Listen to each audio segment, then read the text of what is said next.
आप सभी के अंदर विराजमान मेरे परम पिता परमात्मा को मेरा कोटि कोटि नमन। आज महाराज हमें धर्म ज्ञान और ब्रह्म ज्ञान दोनों को समझाते हुए बता रहे हैं कि धर्म ज्ञान शरीर के लिए है और ब्रह्म ज्ञान आत्मा के लिए होता है। इन दोनों के आगे अगम देश है। तो महाराज आज अगम देश की बात बता रहे हैं कि अगम देश 10 पीढ़ियां आगे है। अब 10 पीढ़ियों का मतलब यहाँ 10वें द्वार से भी है। बहुत से लोग कंफ्यूज होते हैं कि 10वां द्वार क्या है और उसको कैसे पार किया जाता है। 10वें द्वार को महाराज ने अगम देश जाने का रास्ता बताया है।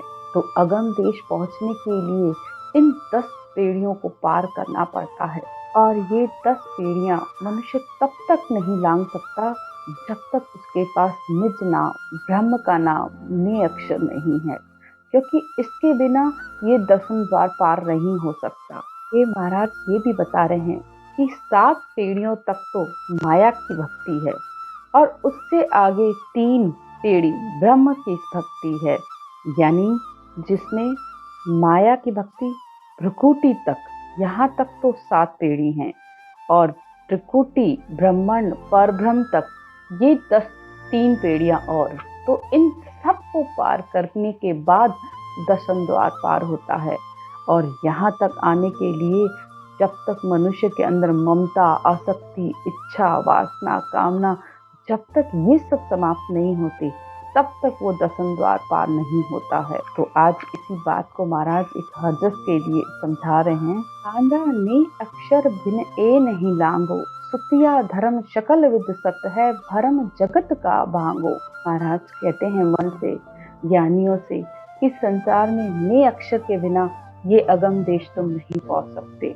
हाँ, संसार में सुतिया धर्म यानी शक्ति धर्म भी सत्य है, नवधा भक्ति भी सत्य है, संसार में भक्ति सब ही सत्य है, इसमें कोई शक नहीं है। लेकिन नवधा पूरी होने के बाद ही मनुष्य 10वीं को प्राप्त करता है, ये भी सबसे बड़ा सत्य है। उसके बिना उसे 10वीं भक्ति प्राप्त ही नहीं हो सकती। आप कहते हैं भोजन किया देवता रीजे, आसुन पहली पीढ़ी। भोजन यानी देवताओं को भोजन अर्पण करना, पूजा अर्चना करना, ये सब करने पर तुम्हारी पहली पीढ़ी पार होती है। अब यहाँ पीढ़ी का मतलब आप पहली सीढ़ी भी समझ सकते हैं। चावो चमन फूल खश केसर, करो दूसरी पीढ़ी। केसर घिसकर चंदन लगाना, फूल चढ़ाना, ये दूसरी पीढ़ी है। ये सब माया के धर्म की महाराज पीढ़ियां बता रहे हैं। फिर आगे महाराज कहते हैं वस्त्र प्रणाम द्रव्य चढ़ाया, ब्रह्मा रीचे। वस्त्र चढ़ाना, प्रणाम करना, धन चढ़ाना, ऐसा करने पर ब्रह्मा जी राजी होते हैं। गौ लोक में खबर पहुंचे, 4 पीढ़ियां या ताई। ऐसा करने पर गौ लोक की प्राप्ति होती है और 4 पीढ़ी पार हो जाती है। आगे महाराज कहते हैं ज्ञान गरीबी वचन निर्मला, कर जोड़े नर कोई। लक्ष्मी विष्णु खुशी वह दोनों, खट पेड़ी ये होई। महाराज कहते हैं ज्ञान धारण करना, गरीबी यानी नम्रता धारण करना, निर्मल वचन बोलना, हाथ जोड़ना, इससे लक्ष्मी और विष्णु प्रसन्न होते हैं। ये 6 पीढ़ियों चढ़ना है। अगर आपको किसी संत की पहचान करनी है तो उसके वचनों से हो जाती है कि वो वचन कैसे बोल रहा है, उसके वचनों में कितनी सत्यता है। जब आप उनके वचनों को सुनते हैं तो ज्ञान हृदय पर लगता है और मनुष्य उस ज्ञान को धारण करके मुक्ति को प्राप्त हो जाता है। तो एक साध की पहचान उसके वचनों से होती है। इसी तरह आगे महाराज कहते हैं नहरी होकर भदन दिखावे, तो ईश्वर सुख पावे। ए सुन सात कही तुझ पेड़ी, यूं कर ए जन दावे। संसार में जैसे शिव और शक्ति का जोड़ा है, अर्धनारीश्वर का जोड़ा है, ऐसे ही परमात्मा ने इस संसार की मर्यादा बनाई है, स्त्री और पुरुष की।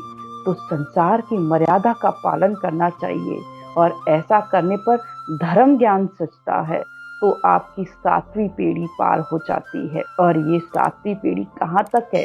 भ्रकुटी तक। महाराज कहते हैं कन्या आण चढ़ावे जन को, सुतिया धर्म ओ होई। करता काम ब्रह्म सो कहिए, यूं रीजे इम जोई। कन्या यानी अपनी बेटी की शादी अच्छे से करना, उसकी अच्छे कुल में करना, तो कन्यादान भी महादान माना गया है। ये भी शक्ति के धर्म में आता है। ऐसे काम करने से चेतन को प्रसन्नता होती है और शक्ति धर्म मानने वाले जो भी क्रिया और शुभ कर्म करते हैं तो वे परमात्मा को अर्पण करके करते हैं। तो ऐसा करने से परमात्मा राजी होते हैं। सुतिया धर्म करे हरि अर्पण ताको धर्म कहावे। यानी अगर हम संसार में कोई भी धर्म करते हैं या पुण्य करते हैं तो बहुत से लोगों की आदत होती है, या आपने भी सुना होगा कि वे हर कार्य को कृष्ण अर्पण करके करते हैं। यानी जो भी आप करते हैं जब परमात्मा के निमित्त होकर करते हैं तो उसका अनंत फल मिलता है। तब वैराट दूसरो जीते ऐसो भेद बता संभावे। तब वह दूसरे वैराट को जीत जाता है। आगे महाराज कहते हैं, मुख सो नाश चक श्रवण रे सत पेड़ी ए जानो। यारे परे त्रिकुटी कहिए उलटड़ जाए पहचानो। अब महाराज यहाँ कह रहे हैं कि 7 पेड़ियां, 2 नाक, 2 कान, 2 आंख व मुख, ये 7 त्रिवेणियां यानी जैसे हमने पीछे बताया था भ्रकुटी तक है। तो इन सब को जीतने पर, यानी आंखों से देखने की इच्छा न, कानों से सुनने की इच्छा न, नाक से खुशबू नहीं, मुंह से स्वाद की इच्छा नहीं, जब वह इन सब को जीतता है तब वह इसके आगे ब्रह्म के देश जाता है और त्रिकुटी से ब्रह्म का देश शुरू होता है। त्रिकुटी, ब्रह्मांड व पार ब्रह्म, ये तीनों बेहद के देश हैं जिसे ब्रह्म के देश भी कहा जाता है। फिर इसके आगे वह 10वां द्वार है। कहते हैं, तब वैराट दूसरो जीते ऐसो भेद संभावे। पवन छोड़ पीठ दिश उल्टे आनंद लोक वे जावे। तो पहले माया के देश को जीतना है, फिर ब्रह्म के देश को, फिर वह अगम देश पहुंचता है। और अगम देश पहुंचने के लिए तो सबसे पहले उसे ये माया का देश, यानी ये नाभि तक नरपुर है, फिर वह जब पीठ की तरफ पलटकर ऊपर चढ़ता है तब वह उस अगम देश को पार करता है। तो माया का देश भी नीचे छूटा, यानी नरपुर, सुरपुर, नागपुर, जमपुर, इन सब को छोड़ के ऊपर चढ़ेगा तब उसे अगम देश की प्राप्ति होती है। आगे महाराज कहते हैं, पूरब दिशा चढ़े जन ऊंचो वे यो भेद न पावे।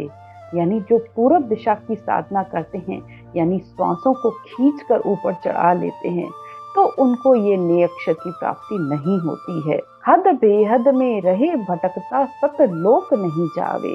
तो वे हद और बेहद में ही भटकते रहते हैं, यानी इन 3 लोकों तक ही वो आते और जाते रहते हैं।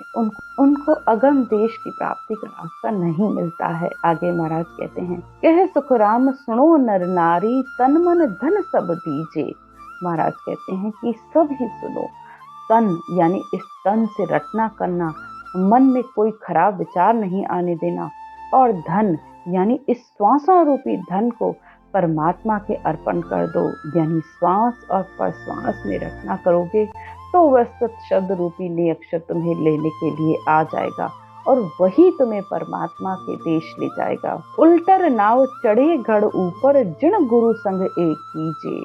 महाराज कहते हैं कि संतों की इस केवल ज्ञान को धारण करने पर ही इस पंखनाल का रास्ता मिलता है, यानी पीठ पे उलटने का रास्ता मिलता है, और तब आत्मा उलटकर उस केवल पद, आनंद पद, अगम देश को जाती है। तो महाराज ने हमें अगम देश जाने के लिए इस 10 पीढ़ियों को पार करने का रास्ता बताया। तो संसार में नवधा भक्ति भी करनी है और 10वीं भक्ति भी करनी है। नवधा भक्ति इस शरीर के लिए और 10वीं भक्ति आत्मा को परमात्मा में मिलाने के लिए। तो दोनों को जब आप पूर्ण समर्पण तरीके से करेंगे तो अगम देश में आपकी पहुंच हो जाएगी। आज की चर्चा यहीं तक। राम राम।